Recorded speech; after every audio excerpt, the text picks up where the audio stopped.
Hello everyone, this is me Pratyush and welcome to our YouTube channel IQ classes. तो आज मैं आप लोग के लिए जो लेके आया हूँ वो है क्लास 12 आईसी का बोर्ड पेपर। क्या क्लास 12 आईसी का बोर्ड पेपर? नहीं, एग्जाम नहीं है, सिर्फ सॉल्यूशन है। हमें क्या करना है, आईसी क्लास 12 के उसके सॉल्यूशंस को देखना है और आंसर की को भी देखना है कि कैसे आप लोग ने अपने जो पेपर को किया है वो कितने हद तक सही है, यानी कितने मार्क्स आ सकते हैं। चलिए स्टार्ट करते हैं हम लोग सेक्शन ए से। अच्छा, यहाँ पे सेक्शन ए में कह रहा है इसमें, अच्छा सेक्शन ए में क्वेश्चन नंबर 1 है जिसमें 1 2 3 4 इसके 4 सब पार्ट्स हैं। कितने सब पार्ट्स? 4 सब पार्ट्स। तो अब चारों सब पार्ट्स को बराबर डील करेंगे और एक एक थोड़ा सा डिटेल में भी देखेंगे, क्योंकि जो बच्चे 11 से 12th में मूव कर रहे हैं, कहाँ से 11 से जो 12th में मूव करेंगे और जब वो लोग 12th के क्वेश्चंस को लगाएंगे तो उनके लिए भी यह सैम्पल पेपर बहुत ज़्यादा इंपॉर्टेंट रहेगा, क्योंकि कुछ क्वेश्चंस 1 या 2 मार्क्स के, मोस्टली ऑलमोस्ट 4 मार्क्स के अंदर कुछ रिपीटेड हो जाते हैं। तो 4 मार्क्स अगर फ्री के मिल रहे तो कोई बुराई तो नहीं है। तो चलिए हम लोग स्टार्ट करते हैं पहले क्वेश्चन से। पहले क्वेश्चन में क्या कह रहा है, द प्राइमरी अल्कोहल यानी ROH। जब भी हम लोग प्राइमरी अल्कोहल का ऑक्सीडेशन करते हैं, हम लोग जैसे समझते हैं किससे, माइल्ड ऑक्सीडाइजिंग से। Mild oxidising agent, mild oxidising agent, जो हमारा माइल्ड ऑक्सीडाइजिंग जो एजेंट होता है वो फर्दर आखिरी तक रिड्यूस नहीं करता, वो सिर्फ अल्कोहल को रिड्यूस करता है और किस पे रोक देता है, एल्डिहाइड पे, यानी RCHO। फिर हम लोग जब एल्डिहाइड का ऑक्सीडाइजिंग एजेंट से रिएक्ट करवाते हैं तो हम लोग को मिलता है कार्बोक्सिलिक एसिड। यानी जो हम लोग का पहला आंसर होगा वो क्या होगा, एल्डिहाइड, और जो दूसरा होगा वो क्या होगा, कार्बोक्सिलिक एसिड। ठीक। अच्छा, जैसे हम लोग यहाँ पे माइल्ड ऑक्सीडाइजिंग एजेंट हम लोग PCC भी ले सकते हैं, PDC भी ले सकते हैं, और यहाँ पे हम लोग KMNO4 या K2Cr2O7 भी ले सकते हैं। तो ये सब भी ऑक्सीडाइजिंग एजेंट हैं। अच्छा, the intermediate complex in a chemical reaction is highly क्या होती है, अनस्टेबल होती है ड्यू टू हाई एनर्जी पे।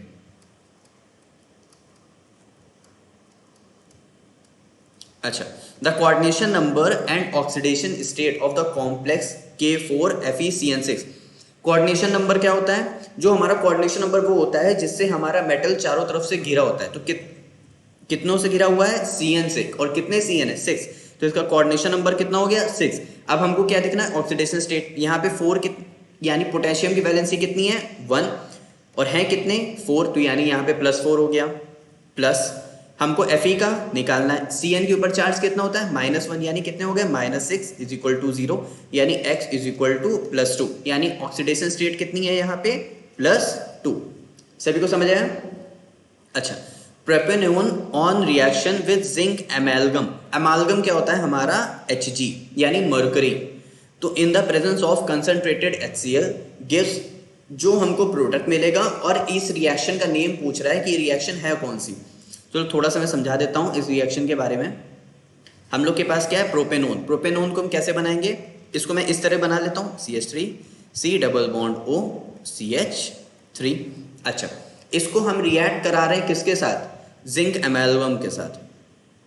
हमारे पास क्या है, जिंक एमालगम है, और हमारे पास क्या है, कंसंट्रेटेड HCl। अच्छा, यहाँ पे एक और राज की बताते हैं। अच्छा, किसी को बताना नहीं, राज की बात है। यहाँ पे हम लोग 4 नेसेंट हाइड्रोजन का भी यूज करते हैं। किसका यूज करते हैं, 4 नेसेंट हाइड्रोजन। मैं इसका कलर चेंज कर देता हूँ ताकि आप लोग को और अच्छे से समझ आएगा। यहाँ पे हम लोग 4 नेसेंट हाइड्रोजन का यूज करते हैं। 2 हाइड्रोजन, इसमें से 2 हाइड्रोजन जो होते हैं O के साथ निकल जाते हैं। अगर O के साथ 2 हाइड्रोजन निकल गए तो यानी क्या निकल गया, वाटर, और बचे हुए अगर 2 वैलेंसी खाली हो गई कार्बन की तो वहां पे क्या आके जुड़ जाएंगे, 2 H जुड़ जाएंगे। तो हमारे पास क्या बन जाएगा, CH3 CH2 and the next one is CH3। तो ये जो हमारा कंपाउंड बना, इस कंपाउंड का नेम क्या है, प्रोपेन।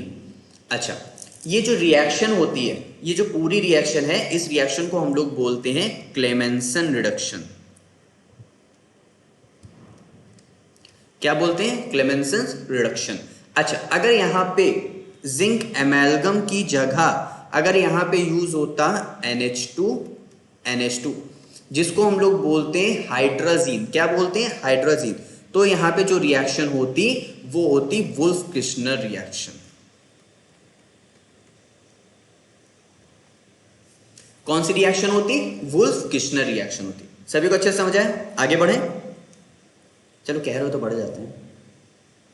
अच्छा, यहाँ पे अब हम लोग, मैंने कहा था ना जो हमारे पास क्वेश्चन नंबर 1 होगा उसके 4 सब पार्ट्स होंगे, तो हमने एक सॉल्व कर लिया। अब हम किस पे आ गए?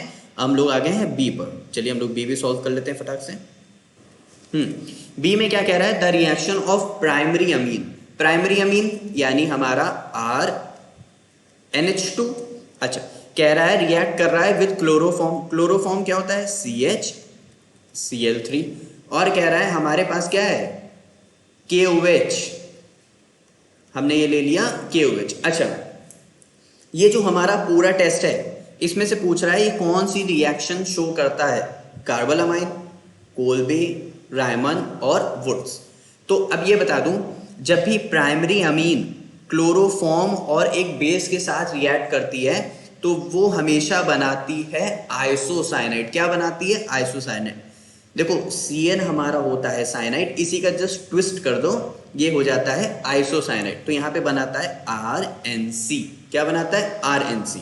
अच्छा, ये जो हमको मेनली प्रोडक्ट किससे मतलब है? मेन प्रोडक्ट से। अभी हम बाय प्रोडक्ट की बात नहीं कर रहे हैं।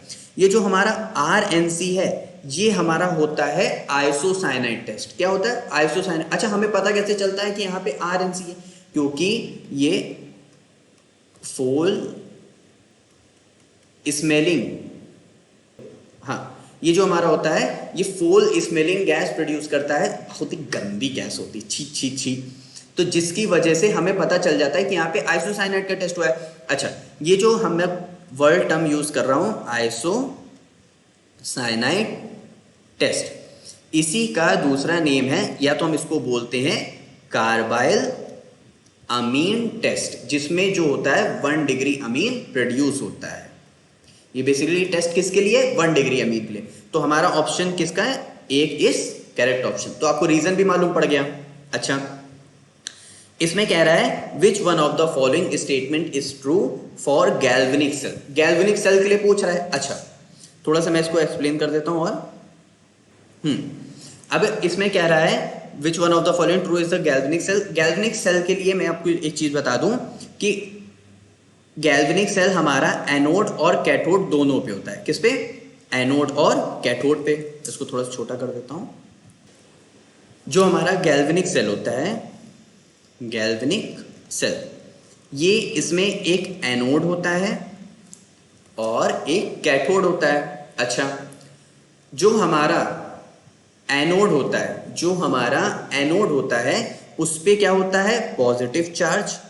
और जो हमारा कैथोड होता है उस पे क्या होता है? Negative charge. अच्छा, अब मेरे पास एक यहाँ पे बात कर रहे हैं जिंक की और कॉपर की। किसकी बात कर रहे हैं? जिंक की और कॉपर की।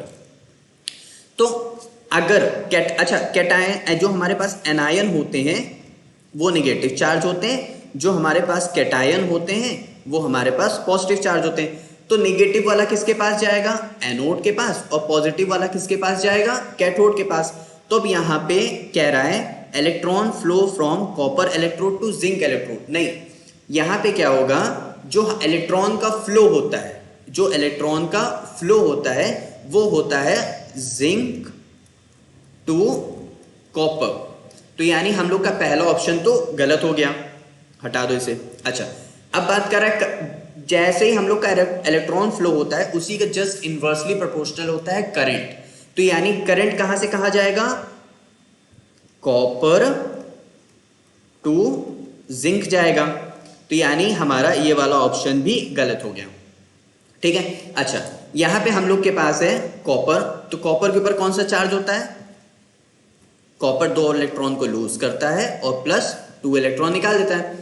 तो कॉपर जो है वो किसके पास जाएगा? कॉपर किसके पास जाएगा? कॉपर मूव करेगा कैथोड के पास, क्योंकि उसके पास कौन सा चार्ज है? उसकी रॉड पे नेगेटिव चार्ज है, तो वो उस पे पॉजिटिव मूव करेगा, यानी cation move toward copper electrode. अच्छा, cation moves toward zinc electrode. Positive positive थोड़े ना अट्रैक्ट करते हैं, पॉजिटिव और नेगेटिव अट्रैक्ट करते हैं, आपको पता ही है। समझ आया सभी को? चलिए आगे बढ़ते हैं। मैं इसको भी थोड़ा सा छोटा कर देता हूं। अच्छा, अब हमसे कह रहा है नेक्स्ट क्वेश्चन हमसे क्या कह रहा है, which one of the following is diamagnetic and colourless. अच्छा, मैं आप लोग को डायमैग्नेटिक के लिए तो हमें इलेक्ट्रॉन पता करने पड़ेंगे, किसमें पेयर्ड है किसमें अनपेयर्ड है। मैं कलर से ही बता देता हूँ। K2Cr2O7 का जो कलर होता है वो थोड़ा सा ऑरेंज कलर का होता है। कौन से कलर का?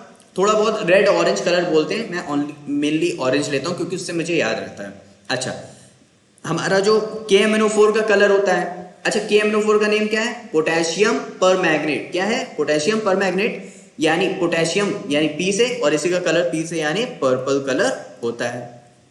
अच्छा, अब बचा हम लोग का जिंक और क्रोमियम वाला। यहाँ पे जो, अच्छा अब जिंक की बात कर लेते क्योंकि वो बीच में रह गया है। जो हमारा जिंक है वो मेनली हमारा कलरलेस शो करता है, और अगर इसके डायमैग्नेटिक की बात करें तो जिंक यहाँ पे इसकी वैलेंसी कितनी है? SO4 के ऊपर कितना चार्ज होता है? -2। तो जिंक के ऊपर कितना चार्ज होगा? +2। अब जिंक की जो वैलेंसी नॉर्मल होती है, जैसे जिंक की देखें इलेक्ट्रॉनिक कॉन्फ़िगरेशन, तो वो क्या होगा हम लोग का? होता है आर्गन 4s2 3d10। अब सबसे पहले इलेक्ट्रॉन किस में से निकलते हैं? s में से। तो s में से +2 इलेक्ट्रॉन निकल गए, तो बचे कितने? 3d10। तो ये रहा हम लोग के पास d 1 2 3 4। तो अब 1 2 3 4 5 6 7 8 9 10। तो एक भी अनपेयर्ड इलेक्ट्रॉन नहीं। अगर एक भी अनपेयर्ड इलेक्ट्रॉन नहीं है तो वो डायमैग्नेटिक हो गया, और डायमैग्नेटिक हो गया तो वो अनपेयर्ड इलेक्ट्रॉन की वजह से ही कलर शो करते हैं। लेकिन यहाँ पे एक भी अनपेयर्ड नहीं है, तो ये हमारा कंपाउंड क्या हो गया? कलरलेस। यानी जो हमारा ऑप्शन हो गया वो क्या हो गया? Option number B ZnSO4। हमें तो डी को देखने की जरूरत भी नहीं पड़ी। आगे देखते हैं हम लोग। आगे कह रहा है for a first order reaction the half life period T half दे रहा है। अच्छा, या मैं ये डायरेक्ट थ्योरेटिकल क्वेश्चन है तो मैं यहाँ पे डायरेक्ट बता देता हूँ। जो हम लोग का आंसर हो इसमें proportional to the initial concentration, inversely proportional to the नहीं, proportional to the square root of the initial. ये जो हमारा ऑप्शन होता है वो हमारा ऑप्शन नंबर सी होता है। कैसे? अच्छा, इसकी वैल्यू क्या होती है? 0.693 डिवाइड बाय के। तो ये जो हमारी इसकी टी हाफ की वैल्यू होती है ये इस वजह से आती है क्योंकि स्क्वायर रूट यहाँ पे इनिशियल कंसंट्रेशन। इसका मतलब ये, अगर मान लेता हूँ मैं इनिशियल कंसंट्रेशन मेरे पास क्या है? प्रोपोर्शनल नहीं है, इनवर्सली प्रोपोर्शनल मान लेता हूँ मेरे पास ए है, तो ए का क्या कर रहा हूँ? स्क्वायर। तो मैं इसको इस तरह लिख सकता हूँ T half is equal to A की पावर -2। यानी ये जो मैं बता रहा हूँ ये इसका स्क्वायर रूट के टर्म में बता रहा हूँ। स्क्वायर रूट के टर्म में जो हमारी टी हाफ की वैल्यू आती है वो कितनी आती है? इतनी आती है। चलो आगे देखते हैं। ये थ्योरेटिकल क्वेश्चन भी है तो हमें इसको बेसिकली सिर्फ और सिर्फ थोड़ा सा इसको याद ही करना पड़ता है। अच्छा, अब इसका क्या है ऑप्शन? इसका जो सी पार्ट है यानी इसका मैच द फॉलोइंग। अब इसके सी पार्ट में कह रहा है हमको इसका मैच करने हैं। मैच कैसे करेंगे देखते हैं। अच्छा हमको जो सबसे पहले आता है ना हम उसको टिक लगा देंगे। मुझे सबसे पहले मान लेते हैं मुझे इंसुलिन का आता है क्योंकि मुझे वो पता है, वो बायोमोलिक्यूल वाले चैप्टर से, और इंसुलिन हमको और बायोमोलिक्यूल का हमको एक साथ ही दिख रहा है, ग्लोबुलर प्रोटीन। तो मैंने इसको मैच कर दिया। अब बच्चे सिर्फ 3। अच्छा, आइडियल सॉल्यूशन की एक बात बता देता हूँ। जो हमारे पास आइडियल सॉल्यूशन होता है वो सेम टाइप के कुछ प्रोनाउंसिएशन क्रिएट करते हैं। जैसे हम लोग का इन्होंने दे रखा है हेक्सीन, हेप्टेन, मैं ले लूँ ब्रोमीन, प्रोपेन, या फिर मैं ले सकता हूँ क्लोरोप्रोपेन, क्लोरोपेंटेन, जो टॉलिन, बेंजीन, जो सेम टाइप साउंड प्रोड्यूस करते हैं वो हमारे होते हैं आइडियल सॉल्यूशन। यानी जो आइडियल सॉल्यूशन का आंसर हो गया ये हो गया। अच्छा, अब बचा फिनॉल और EDTA। जो हमारा EDTA इसका नेम होता है इथाइलिन डाइअमीन टेट्रा एसीटेटो। ये इसमें जो होता है 6 डोनर साइट्स होती हैं। क्या होती हैं? 6 डोनर साइट्स होती हैं, जिसकी वजह से ये हेक्साडेंटेट लिगेंड शो करता है, यानी ये। अब बचा हुआ फिनॉल क्या हो जाएगा? एजोडाई। जो हमारा फिनॉल एजोडाई ये टेस्ट शो करता है। ठीक है, चलो आगे देखते हैं। अच्छा, यहां पे कह रहा है in a solution contain H+ and Na+ ions, the H+ ions are reduced first। अच्छा, जो हम लोग के पास H+ का जो रिडक्शन पोटेंशियल होता है वो होता है 0.0 वोल्ट। जो हमारे पास सोडियम का होता है वो हमारे पास कुछ -2.67 समथिंग आई थिंक होता है, मुझे उतना प्रॉपर शायद है नहीं, तो इतना होता है। तो जिनका पॉजिटिव होता है वो पहले माइग्रेट करते हैं। क्या बता रहा हूं मैं, जिनका जिनका प्लस में होता है वो पहले माइग्रेट करते हैं। तो cations will have higher electronegative value are reduce first. तो हायर किसकी है, H की है, क्योंकि वो पॉजिटिव में है। तो इसका असर्शन भी ट्रू है और रीजन भी ट्रू है, यानी ऑप्शन ए हमारा क्या हो गया, करेक्ट। फिर देखते हैं addition of bromine water to but 1 yne. चलो पहले बना के देख लेते हैं। ब्यूट 1 इन, आइन बोल दिए, हो जाती है ना मिस्टेक, बहुत तेज हो रहे हो। 1 2 3 4, 4 कार्बन हो गए। 1 पे क्या है, इन यानी डबल बॉन्ड। अब वैलेंसी आप लोग तो सेटिस्फाई कर ही लोगे, होशियार तो हो ही, ठीक है। अच्छा, अब यहाँ पे कह रहा है हमको ब्रोमीन वाटर यानी Br2 का एडिशन करवाना है। अब Br2 का एडिशन करवाना है तो उसके लिए मुझे यहाँ का डबल बॉन्ड जो है वो ब्रेक करना पड़ेगा। डबल बॉन्ड ब्रेक करने पे एक ब्रोमीन यहाँ पे आएगा और एक ब्रोमीन इस कार्बन पे आएगा। अब इसके आगे क्या होगा, ब्रोमीन पे क्या है, मतलब ब्रोमीन पे क्या है, निगेटिव चार्ज। तो मैं इसको अगर सेम साइड लगाऊंगा, जैसे मान लीजिए मैंने एक ब्रोमीन यहाँ पे लगा दिया, एक ब्रोमीन यहाँ पे लगा दिया, तो दोनों के पास है नेगेटिव चार्ज और दोनों रिपेल करेंगे। रिपेल करने की वजह से जो इसका साइज होता है वो कुछ इस तरह हो जाता है, मतलब जो इसका स्ट्रक्चर होता है वो इस तरह हो जाता है। कार्बन कार्बन कार्बन कार्बन, एक ब्रोमीन ऊपर चला जाता है और एक ब्रोमीन नीचे आ जाता है, यानी क्या शो करता है, ट्रांस। क्या शो करता है, ट्रांस। यहाँ पे क्या है, इसके पास H था। अच्छा, अब हमसे कह रहा है, ये तो मेरा स्ट्रक्चर हो गया। अब कह रहा है the product form contain 2 asymmetric carbon atom. क्या यहाँ पे 2 एसिमेट्रिक कार्बन एटम है, नहीं, यहाँ पे सिर्फ और सिर्फ एक एसिमेट्रिक कार्बन एटम है, वो कायरल कार्बन है। क्यों, क्योंकि उसके पास ये साइड देखो डिफरेंट है, इसके पास एक H है, डिफरेंट है, इसके पास एक ये साइड है, डिफरेंट है, और एक ब्रोमीन है, डिफरेंट है। जब भी किसी भी एक कार्बन पे अगर 4 डिफरेंट साइड्स होती हैं तो वो हमारा एसिमेट्रिक या फिर कायरल कार्बन होता है। तो ऐसा तो एक ही कार्बन है, तो इसीलिए यहाँ पे 2 नहीं, यहाँ पे अगर 1 होता तो रीजन और असर्शन दोनों ट्रू हो जाता, लेकिन यहाँ पे असर्शन ट्रू है लेकिन रीजन इसका फॉल्स है। और यहाँ पे जो एसिमेट्रिक कार्बन होता है उसके 2 ऑप्टिकल आइसोमर्स फॉर्म्ड होते हैं। कितने फॉर्म्ड होते हैं, 2 आइसो ऑप्टिकल्स फॉर्म होते हैं। तो यहाँ पे इसका assertion is true but the reason is false। Option C हमारा करेक्ट आंसर है। तो सभी को अच्छे से समझ आया, चलो आगे देखते हैं।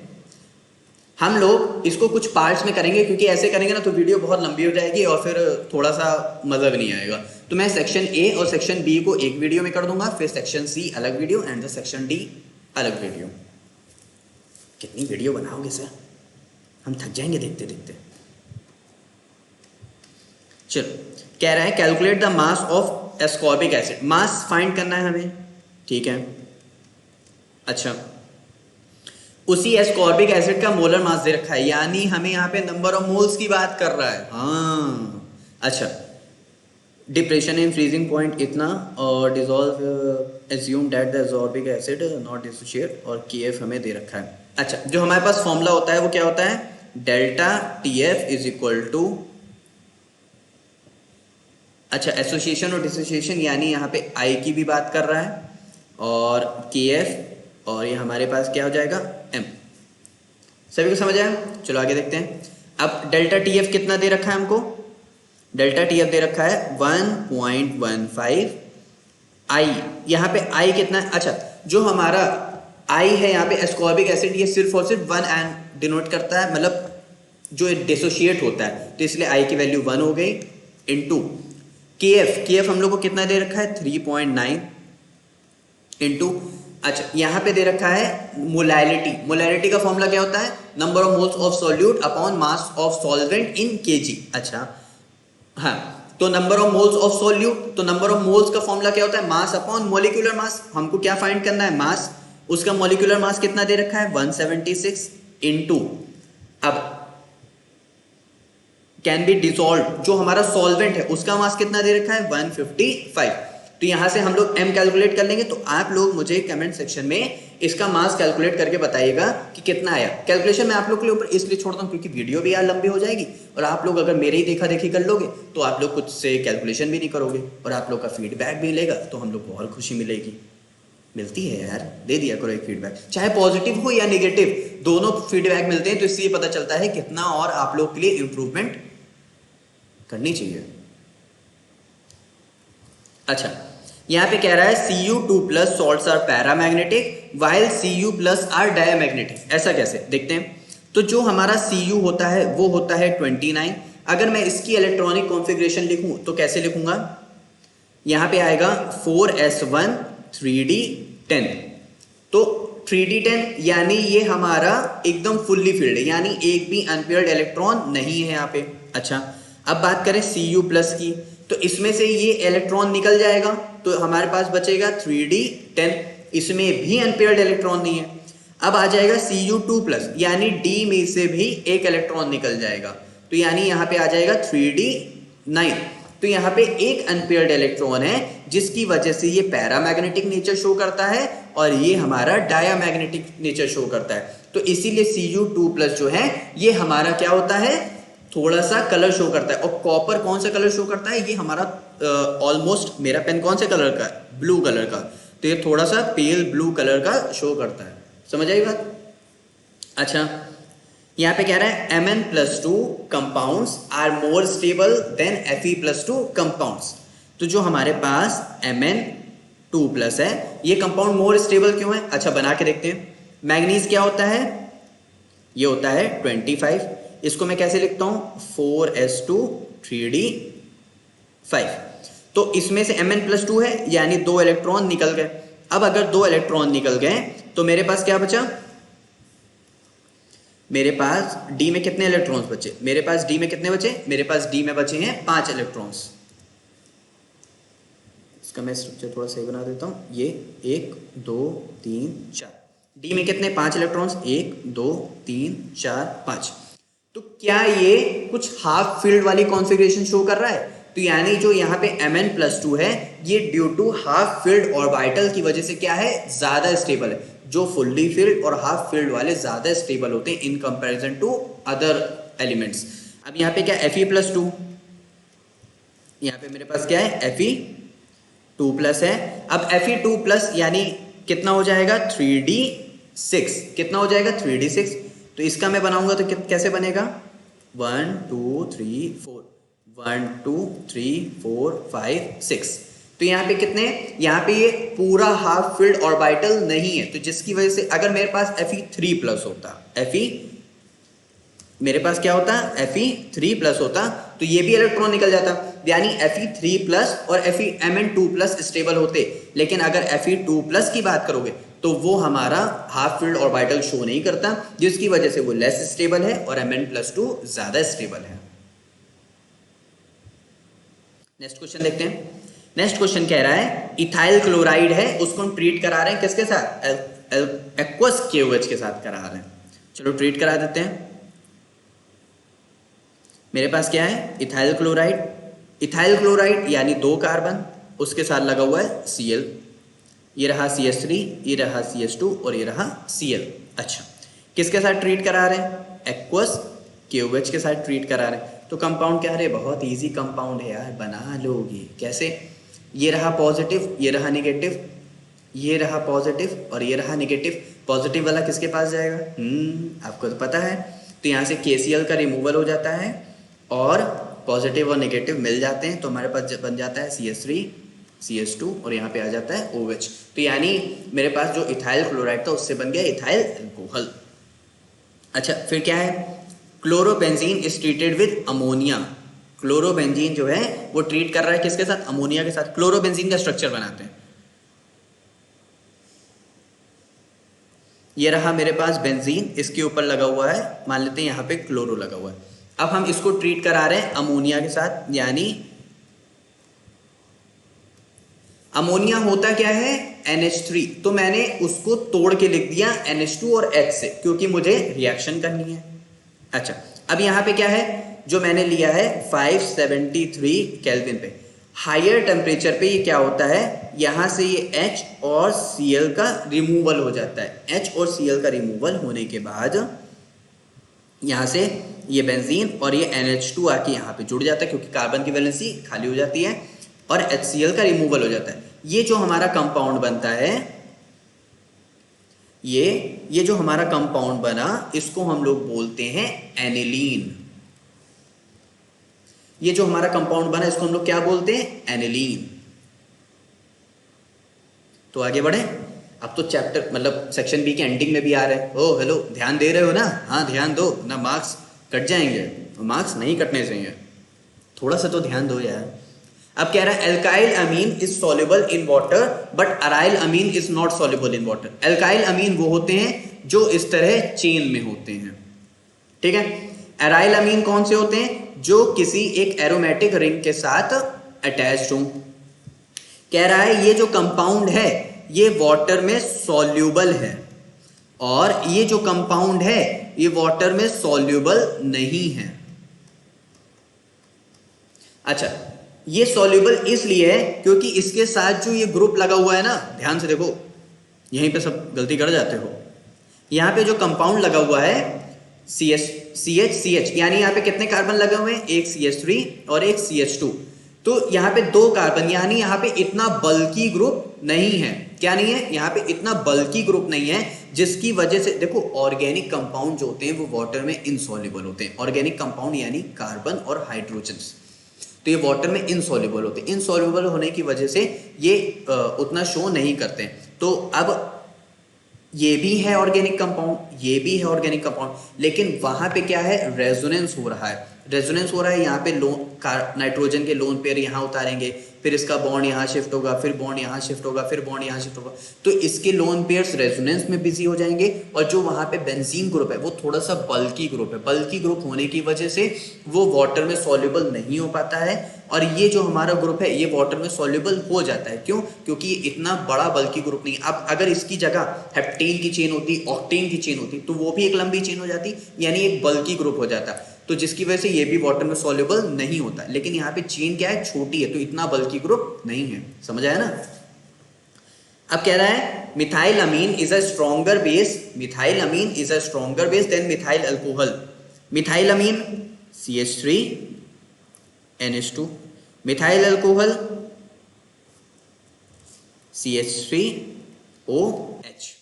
ठीक, अब यहां पे कह रहा है कि ये स्ट्रॉन्गर बेस है। देखो, जो लोन पेयर्स को डोनेट करते हैं वो हमारे होते हैं बेस। क्या सुना? जो लोन पेयर को डोनेट करते हैं वो क्या होते हैं, बेस। तो लोन पेयर इसके पास भी है, लोन पेयर इसके पास भी है, लोन पेयर इसके पास भी है, लोन पेयर इसके पास भी है। अब कौन सा अच्छा बेस है, बताते हैं ना। जो जिसकी इलेक्ट्रोनेगेटिविटी कम होती है वो हमारा अच्छा बेस होता है। तो आप लोग को पता है ऑक्सीजन की इलेक्ट्रोनेगेटिविटी ज्यादा होती है किससे, ऑक्सीजन की इलेक्ट्रोनेगेटिविटी ज्यादा होती है देन ऑक्सीजन से। इसीलिए ये अपने लोन पेयर्स को इजीली क्या कर लेता है, डोनेट कर देता है। ये अपने लोन पेयर्स को क्या करता है, इजीली डोनेट कर देता है। इसीलिए ये हमारा अच्छा बेस माना जाता है, और ये थोड़ा सा उसके कंपैरिजन में ये लेस बेसिक माना जाता है। सभी को समझ आया? अच्छा, ये सब जो मैं समझा रहा हूं इसका लिंक मैंने ऑलरेडी नीचे डिस्क्रिप्शन बॉक्स में दे दिया है। आप वहां पे जा करके डायरेक्ट आपको लिंक ओपन करेंगे तो आपको ये पूरा पेपर का सॉल्यूशन भी मिल जाएगा। तो लाइन वाइज मिल जाएगा कि किस तरह, और इसको डिटेल में आप लोग देख सकते हैं। वैसे समझ तो आ ही रहा होगा, आना भी चाहिए यार। अच्छा, अब कह रहा है calculate the EMF the following cell at 298 kelvin, Cu2+ से Cu2 इतना दे रखा है और इसका कंसंट्रेशन इतना दे रखा है। अच्छा, तो हम लोग को इसका E सेल इतना दे रखा है, Ag का इतना दे रखा है, फराडे हमको इतना दे रखा है, ठीक है। अच्छा, हम लोग का जो फॉर्मूला होता है वो क्या होता है, E सेल इज, सबसे इंपॉर्टेंट फॉर्मूला है, ध्यान दो, E नॉट सेल माइनस का 0.0591 अपॉन में n लॉग हमारे वो दोनों कंसंट्रेशन, ठीक है। अच्छा, हम लोग अब देखते हैं यहाँ पे हमारा पहले किसका दे रखा है, कॉपर का, तो हम लोग पहले कॉपर का रख लेते हैं Cu2+। अच्छा, Ag एक इलेक्ट्रॉन लूज कर रहा है, कॉपर 2 इलेक्ट्रॉन लूज कर रहा है, लेकिन हमें रिएक्शन बैलेंस करने के लिए हमें Ag को 2 से मल्टीप्लाई करना पड़ेगा, इसीलिए तो 2Ag होगा, मतलब Ag+2 होगा।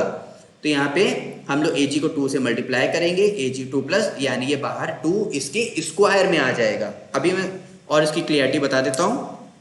अच्छा, पहले हम लोग इसका E0 सेल निकाल लेते हैं। तो E0 सेल निकालने के लिए हमें एक सिंपल सा फॉर्मूला है जो मुझे सबसे अच्छे से पसंद है, वो मैं क्या करता हूं, एनोड प्लस कैथोड करता हूं। एनोड पे क्या होता है, ऑक्सीडेशन, कैथोड पे क्या होता है, रिडक्शन। एनोड पे क्या होता है, ऑक्सीडेशन, कैथोड पे क्या होता है, रिडक्शन। तो मैं एक ऑक्सीडेशन वाले को ले लेता हूं, 0.80 है। अच्छा, प्लस अब कैथोड पे क्या हो रहा है, कैथोड पे क्या होता है, रिडक्शन, लेकिन यहां पे भी ऑक्सीडेशन हो रहा है, तो मैं साइन को क्या कर दूंगा, रिवर्स। अगर वो पॉजिटिव में तो मैं उसको नेगेटिव में ले लूंगा, 0.34। अच्छा, तो माइनस करने पे कितना आ जाएगा, ये आ जाएगा 6, और 8 में से 3 जाएगा तो 5, और यहाँ पे आ जाएगा 4, यानी 0.46 वोल्ट हमारा आंसर आ जाएगा। तो ई सेल हमको लोग को निकालना है, तो यहाँ पे आ गया 0.46 माइनस 0.0591। कितने इलेक्ट्रॉन का एक्सचेंज हो रहा है, मैंने बताया था 2 इलेक्ट्रॉन्स का लॉग। हम लोग को कॉपर का कंसंट्रेशन कितना दे रखा है, Cu2+ का 0.025 अपॉन इसका कितना दे रखा है, 0.005, लेकिन उसका क्या है, स्क्वायर है। अब मैं इसको एक बार लॉग को इधर सॉल्व कर देता हूं आप लोग के लिए। लॉग कितना दे रखा है, अच्छा 0.0025 यानी 0.005 इंटू 0.005, तो ये क्या आ जाएगा, ये हमारे पास आ जाएगा 0.0000, क्योंकि 2 0 हमारे पास ऐड हो जाएंगे, और 5 5 जा 25, ये आ जाएगा। ऊपर क्या है, 0.025, तो ये हमको 1 2 3, हाँ ये हमको पूरा 1000 के बराबर दिख रहा है, यानी यहाँ पे कितना आ गया, 1000। तो यानी log 1000 की जो वैल्यू होती है वो कितनी होती है, 3। तो यानी मेरे पास log सॉल्व होके आ गया 3, और ये है हमारे पास 0.46 माइनस का 0.0591 डिवाइड बाय 2। अब यहां से आप लोग मुझे इसकी वैल्यू सॉल्व करके बताइएगा। log की वैल्यू मैंने सॉल्व कर दी है, अब यहां से मुझे इसकी वैल्यू सॉल्व करके बताइएगा कमेंट सेक्शन में कि आप लोग का आंसर कितना आया, बताइएगा जरूर, हम चेक करेंगे। अच्छा, नेक्स्ट क्वेश्चन देखते हैं। अच्छा, ये जो हमारी रिएक्शन है ये हमारी डी ब्लॉक्स की हैं, और मैं इसकी सिंपल एक ट्रिक बताता हूं जिसको बहुत अच्छे से याद होता है, मतलब जिससे बहुत अच्छे से हमें याद हो जाता है। कैसे, हाँ, क्या हमें यहाँ पे पोटेशियम दिख रहा है, हाँ, क्या हमें मैग्नीशियम दिख रहा है, हाँ, क्या हमें सल्फेट दिख रहा है, अरे हाँ भाई हाँ। तो यहाँ पे हम लोग क्या करते हैं, एक बार पोटेशियम को सल्फेट के साथ रिएक्ट कराते हैं, तो क्या बन जाता है, K2SO4, क्योंकि उधर -2 तो नीचे आ जाएगा। अब मैग्नीशियम को उसके साथ रिएक्ट कराओगे तो क्या आ जाएगा, MnSO4 प्लस। अच्छा, अक्षय कुमार की मूवी देखी है ना, मूवी में क्या था, थोड़ा सा एक डायलॉग था, अपने को तो बस पानी निकालना है, तो इन दोनों रिएक्शन में भी बस पानी ही निकलता है। तो हम लोग यहाँ पे लिख देते हैं पानी पानी पानी पानी, तो मैंने क्या निकाल दिया, वाटर, नीचे भी क्या निकलेगा, वाटर। अच्छा, इसमें Ki है तो पोटेशियम इसके साथ यूज हो जाता है, और बचा हुआ I2 यहाँ पे निकल जाता है, और यहाँ पे H2O वहां पे यूज हो जाता है, तो यहाँ पे बचा हुआ सल्फर निकल जाता है। तो यहाँ पे आ गया सल्फर, और यहाँ पे आ गया I2। ठीक है, यहाँ पे भी क्या होगा, पोटेशियम के साथ सल्फेट निकल जाएगा तो K2SO4 बना देगा, फिर क्रोमियम के साथ निकल जाएगा तो Cr2SO4 का होल थ्राइस बन जाएगा। तो मैंने आप लोग को क्या कर दिया, प्रोडक्ट बता दिया। प्रोडक्ट में मैंने सिर्फ क्या किया, सिर्फ मेटल को सल्फेट के साथ रिएक्ट कराया, मेटल को सल्फेट के साथ रिएक्ट कराया है, और बॉस मूवी को थोड़ा सा ध्यान में रखते हुए मैंने वाटर भी रिमूव करा दिया। तो इतना कर लेना, रिएक्शन बैलेंस कर लेना, ताकि और अच्छे से आ जाएगा। आगे मूव करते हैं। अच्छा, अब कह रहा है ग्रिग्नार्ड रिएजेंट की मदद से मुझे क्या बनाना है, इथेनॉल। क्या, इथेनॉल। पहली बात, ग्रिग्नार्ड रिएजेंट क्या होता है, वो होता है RMGX। क्या होता है, RMGX। अब इथेनॉल में कितने कार्बन होते हैं, 1 2 और OH, ये रहा हमारा इथेनॉल। तो मुझे ग्रिग्नार्ड रिएजेंट में एक कार्बन लेना पड़ेगा और उसके साथ जो कंपाउंड लेंगे उसमें एक कार्बन लेना पड़ेगा। यानी ये रहा मेरे पास वो एक कंपाउंड, जैसे HC double bond OH plus CH3MgBr।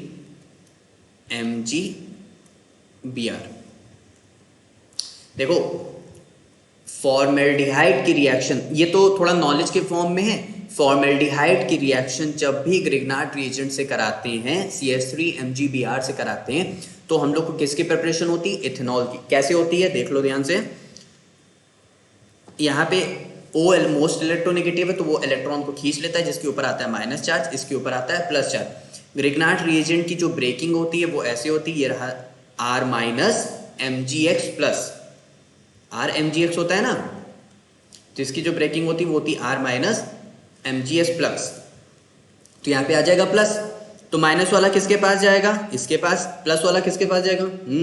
पता तो है। चलो आगे देखते हैं। आगे हम लोग को ये करना है कि RO माइनस के पास क्या आएगा? MgBr, और नीचे इसके पास क्या जाएगा? CH3। अच्छा यहाँ पे R कहाँ था यार? यहाँ पे तो H है, तो यहाँ पे रहा H, और इसके साथ क्या लगा हुआ है? H।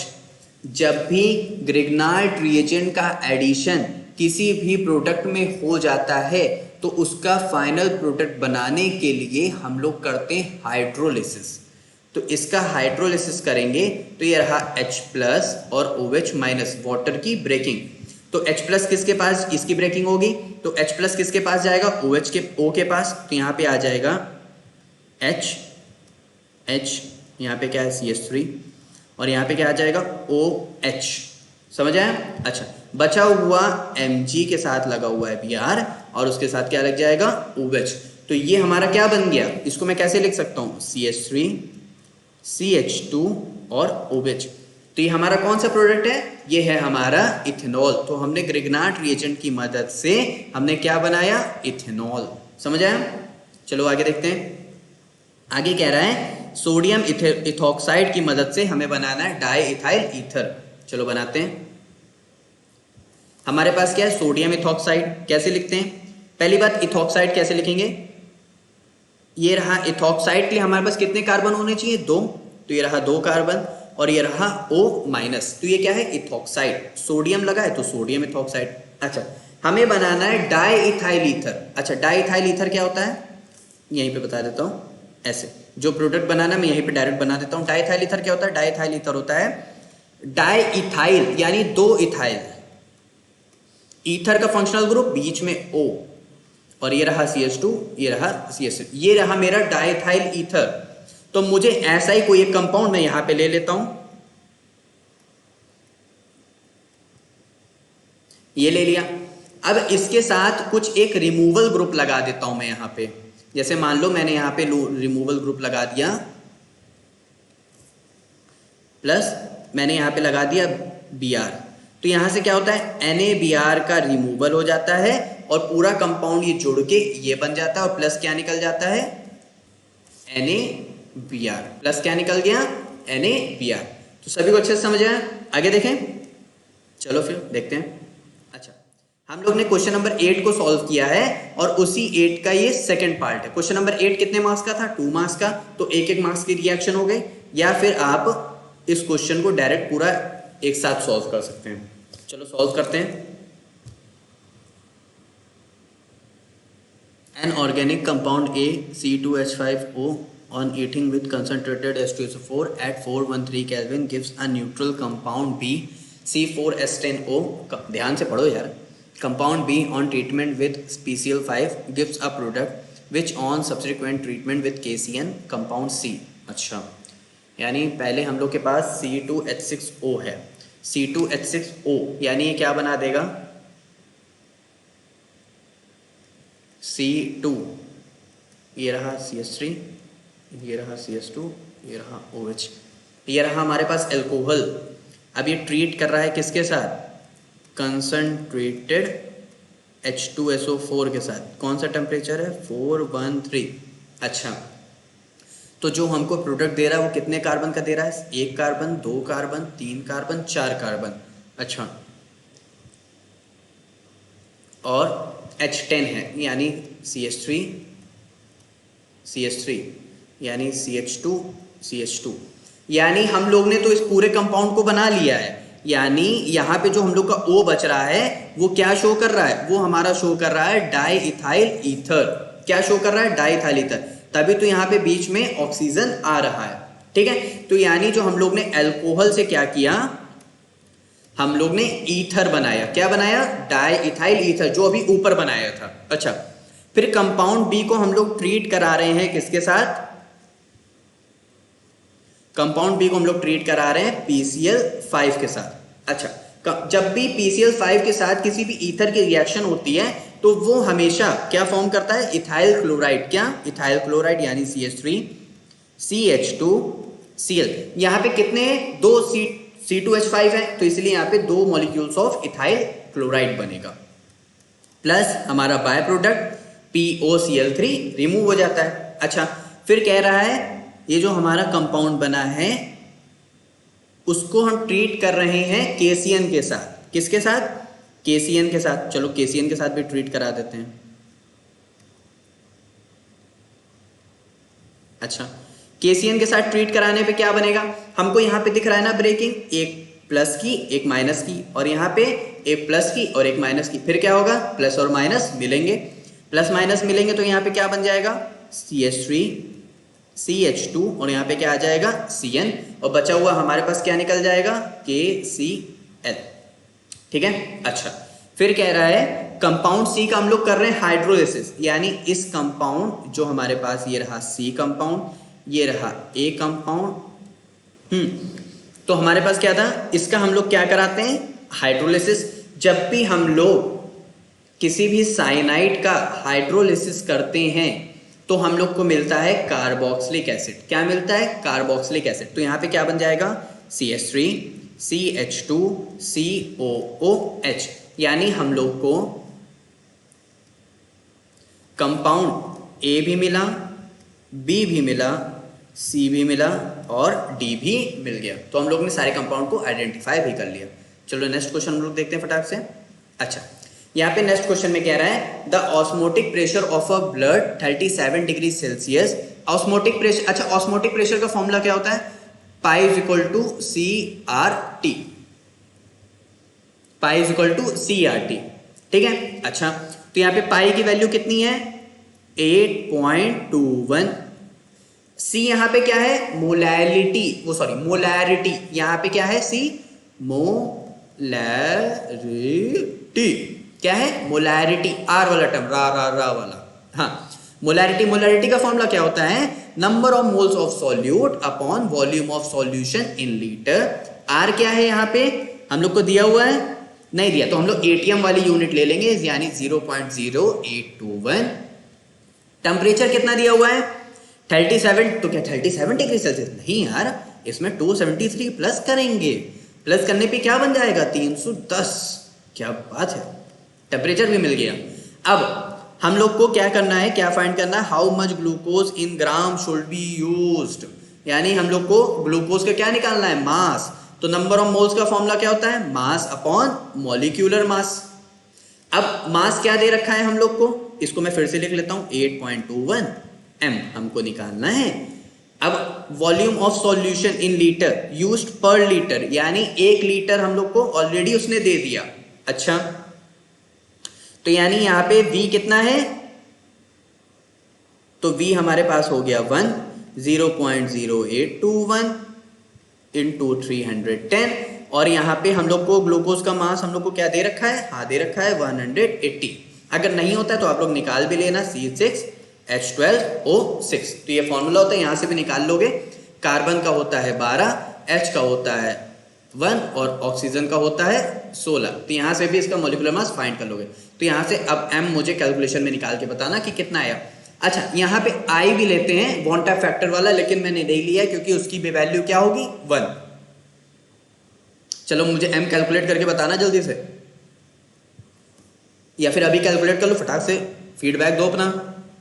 अब यहाँ पे क्या कह रहा है, an aromatic compound carboxylic acid A। अच्छा, एरोमेटिक कह रहा है यार, कार्बोक्सिलिक एसिड भी कह रहा है A।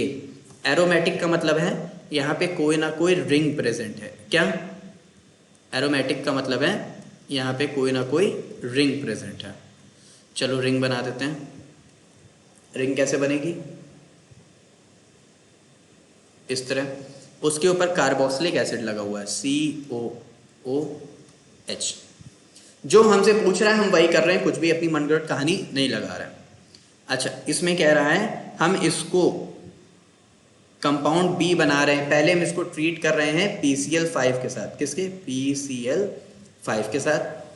अच्छा, जब भी हम लोग, मैंने क्या किया था, ऊपर भी PCl5 के साथ ट्रीट किया था ना, तो क्या हो गया था, एक न्यूक्लियोफिलिक हटा था और उसकी जगह क्या आ गया था? Cl। तो यहाँ पे भी क्या होगा, हमारे पास एक एरोमेटिक रिंग होगी और यहाँ पे C डबल बॉन्ड O तो एज इट इज रहेगा और यहाँ पे क्या आ जाएगा? Cl, और क्या निकल जाएगा? POCl3। गुड। अब फिर उसके आगे क्या दे रखा है? उसके आगे हम लोग देखते हैं, इस कंपाउंड को हम लोग ट्रीट कर रहे हैं। देखो क्वेश्चन में साफ साफ कह रहा है, जो हम लोग को कंपाउंड बी मिलेगा उसको हम लोग ट्रीट करेंगे प्लैटिनम पैलेडियम कैटलिस्ट के साथ ओवर BaSO4 यूज करेंगे। और हम लोग यूज कर रहे हैं पॉइजन सल्फर इन जाइलिन। तो ये जो कंपाउंड हम लोग को फॉर्म करके देता है। अच्छा, यहाँ पे बना देता हूँ, ये रहा हम लोग का बेंजीन रिंग, यहाँ पे है C डबल बॉन्ड O और यहाँ पे है Cl। जब भी हम लोग इसकी रिएक्शन प्लैटिनम पैलेडियम कैटलिस्ट के साथ कराते हैं, इन पॉइजन सल्फर के साथ कराते हैं, तो जो इस रिएक्शन का नेम होता है वो होता है रोसेनमुंड रिडक्शन। क्या होता है? रोसेनमुंड रिडक्शन। रिडक्शन होने की वजह से यहाँ से Cl का रिमूवल हो जाएगा और ये हमारा बेंजोइल क्लोराइड, ये जो हमारा बेंजोइल क्लोराइड है, ये हमारा कन्वर्ट हो जाता है एल्डिहाइड में। किस में कन्वर्ट हो जाता है? एल्डिहाइड में।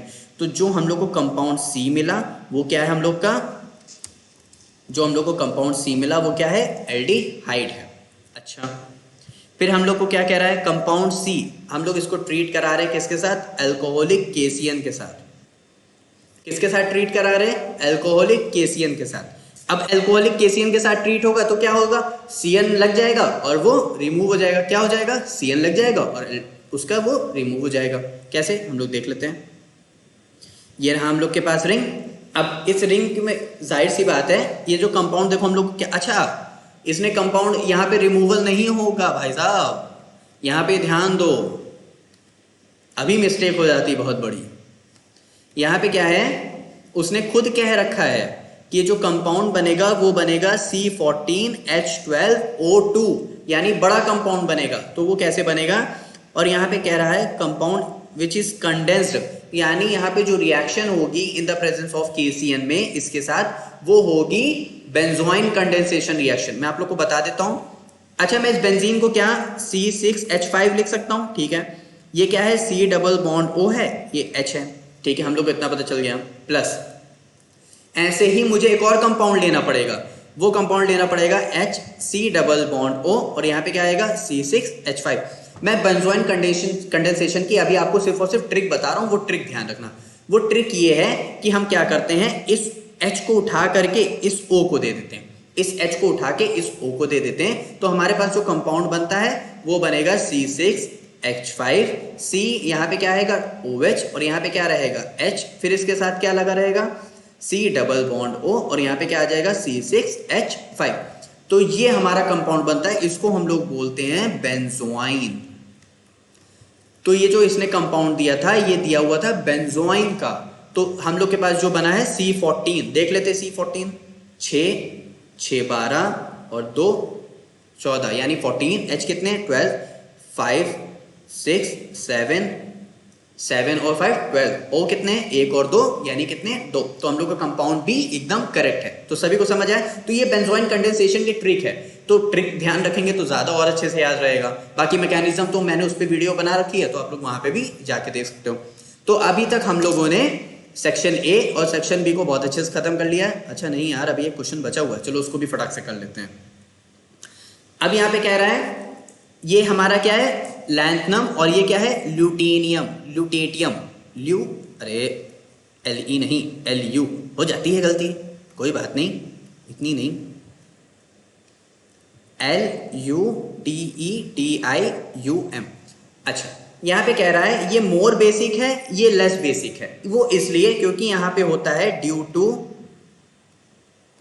लैंथेनाइड कॉन्ट्रैक्शन और लैंथेनाइड कॉन्ट्रैक्शन, और यहाँ पे क्या होता है 4F की पुअर शील्डिंग होती है। क्या होती है? Poor shielding. यहाँ पे 4F की पुअर शील्डिंग होने की वजह से और ड्यू टू लैंथेनाइड कॉन्ट्रैक्शन की होने की वजह से ये मोर बेसिक हो जाता है और ये लेस बेसिक हो जाता है। अगर एक और रीजन बता दें, किसी को बताना नहीं, वो ये होता है कि हम लोग, उसका रीजन ये है कि लेफ्ट से राइट जाते वक्त क्या होता है? बेसिसिटी डिक्रीज होती है। क्या होता है? बेसिसिटी डिक्रीज होती है। तो यानी ये ज्यादा हो गया, ये कम हो गया। हम लोग एक और आंसर मिल गया। अच्छा, transition elements and their compound act as catalyst